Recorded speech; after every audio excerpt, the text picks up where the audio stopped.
Ladies and gentlemen, I am SidAlpha, and it's time once again to answer the question that my host girl asks every time he saves my miserable hide. Is it worth it?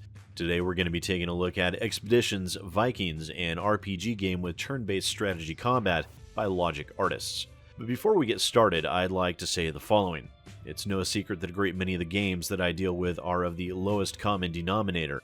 Asset flips, cheap knockoffs, and half-finished games that are insultingly overpriced seem to make up the vast majority of the games that end up on my channel. That is why I created the Diamond Dev series in order to point out those indie developers that have produced good works but never received the recognition that they truly deserved. As such, I would like to remind everyone, if they can think of an indie developer or a particular game that didn't receive enough recognition, you could always send me a link to that game to submissions@sidalpha.com, and I can see what I can do about getting some extra visibility to that game if it's deemed worthy. Or I shouldn't say worthy, but if it's good enough and I can still purchase it through legitimate means, I'll make sure to take the time to showcase it on my channel. Even still, the chances to play a new game that are actually good seems to be becoming a rare treat for me these days. And that was why I was so excited to play Expeditions Vikings. Even though I had received review code for the game, it was one that I was very much interested in to begin with. The concept of Vikings and that whole era allows for some fantastic storytelling, but is usually used as a pathetic backdrop as your main character attempts to stop Ragnarok or some other such nonsense, and about as an overused trope as humanly possible. During the last Viking era game I reviewed, Wolves of Midgard, I lamented this fact, and I'm happy to say that instead of being up in your face with the whole Ragnarok thing, Expeditions Vikings takes a different route and avoids that exceptionally bland trope that has become so commonplace in games placed within this setting. The game starts you off with a simple yet highly effective introductory sequence. Your father was a great warrior and a good husband, but he was not a strong chieftain to his clan. As he travels to join his brothers in the halls of Valhalla, you must take his place. Our clan is beset by petty squabbles. Some amongst our people would contest your claim to leadership, as they saw discord our neighbors plot against us. Gather your most trusted clansmen. Together you will face dangers which none can predict. You will be challenged on your leadership, your resolve, your wisdom. Build a ship and take your housecarls across the sea. Power and strength for our clan must be sought outside the Norse lands. If you show yourself to be bold, the gods will follow you into battle. Your legacy will live for 1,000 years beyond your time. Our clan must prevail.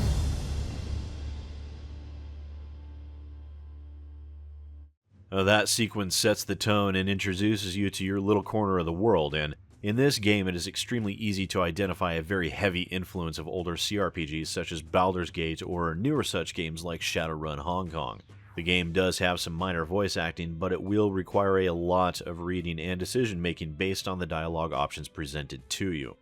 This does make for branching story and segment choices that will affect your influence and dialogue paths with NPCs as you progress through the game. And I can see that dialogue and the decisions made during that process are going to influence later actions within the game heavily, and will allow you to customize your game's experience to a certain extent on that basis alone. In addition to that, the game does have a character creation menu that does allow for a slight amount of customization. I say slight because the amount of choices available are fairly limited, which is a bit of a shame. Character customization is fantastic when it is included, but customization with a severe lack of choice feels about as empty as a sack full of air. Now, the main meat of the game is going to, of course, be the combat. As I'd stated, the game does make use of turn-based combat, and at first glance, it looked about as nuanced as the Banner Saga's combat system, but after the first minute or two, I realized there is a deceptively simple depth to the combat system that made me come away feeling extremely impressed. The game does make use of an impressive array of skills that allows you meaningful boosts to your hit chance percentages and damage output based on whichever weapon you decide upon using. Different weapons make use of different stats and have different skills associated with them. In addition to those passive skills that increase your 2-hit and damage, you also have access to some active skills to provide defensive and offensive advantages. Combine these with the movement options within the combat itself, and it makes very much for a system that is very easy to use, but one that promotes tactical thinking and awareness, and one that will take some skill to master. Also, the map of the world that they put you in is quite large, which denotes a good size to the game. Mix that with the dialogue that I've encountered within the game, and you quickly see that this game likes to take its time. It's not rushed, and within an RPG of this nature, it is a very good thing indeed. Now, the graphics in the game are quite well done and slightly above par for what I would expect from a $30 title. Again, the developers showed care and effort with the game here, and it was easily noticeable. However, it is worth noting that the game's UI does not scale well in 2K and 4K resolutions. It leaves you with the interface windows being far too small and difficult for those with poorer eyesight like myself to make out. So, until a patch is released to fix that particular issue, I would recommend playing the game at 1080p. However, the game was exceptionally stable. There were no noticeable frame rate dips or glitches within the game itself. It's an odd thing that a game needs to be complimented for actually being stable at launch, but nevertheless, this game is far from broken. I spent an extra half an hour on the game merely to try and find some form of glitch or bug, and I encountered none. Because of that, I can say with a reasonable level of certainty that the game will play exactly as advertised. The story itself follows along with your character who is trying to find their way as the new leader of their clan. In this, you will face a variety of challenges and difficulties requiring a decision to be made. Will you be merciful and bring a recalcitrant noble under your rule as a huskarl, or will you not take the chance of them betraying you and execute them?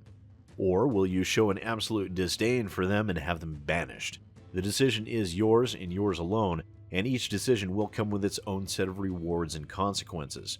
This game's decision trees seem to rely quite heavily on the idea of player agency and player choice, and it is that aspect that makes me fall in love with games like these.